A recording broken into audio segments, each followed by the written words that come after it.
Sous la conduite du général Ilumba Monga Ghislain, les stagiaires de la 6e promotion de l'école supérieure d'administration militaire de Kinshasa séjournent depuis jeudi à Kiribi, ville côtière située au sud du Cameroun. Objectif, c'est de poursuivre le voyage d'études qu'ils ont entrepris depuis le 8 juillet dernier, toujours au pays de Paul Biya, dans le but de concilier les théories apprises à la pratique.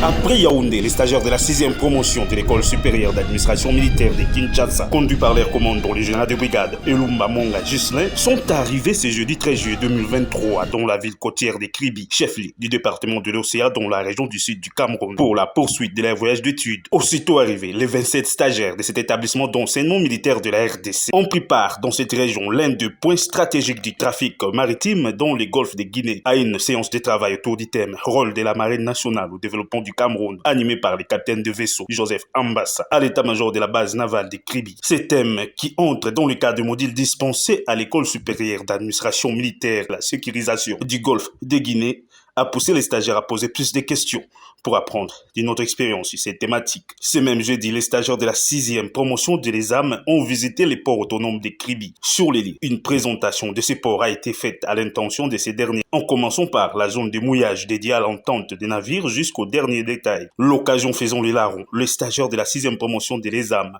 ont également visité les docks flottants de la marine nationale camerounaise. Motif de satisfaction du général de brigade Ilumba Monga Ghislain, commandant de l'ESAM. Nous retenons que les ports est en construction.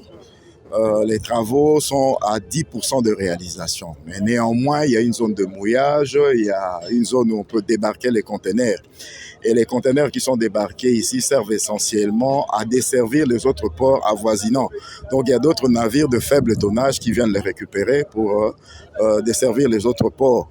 Mais notre joie a été de découvrir que nos frères d'armes disposent d'un dock flottant. C'est un plus parce que nous devons faire les rapports à la hiérarchie. Il y a des choses que nous devons capitaliser, notamment le dock flottant, pour que nous aussi, nous avons des projets de construction de ports en haute mer. Donc, il ne faudra pas qu'on oublie l'aspect marine nationale. Donc, la force navale doit aussi être équipée par ricochet.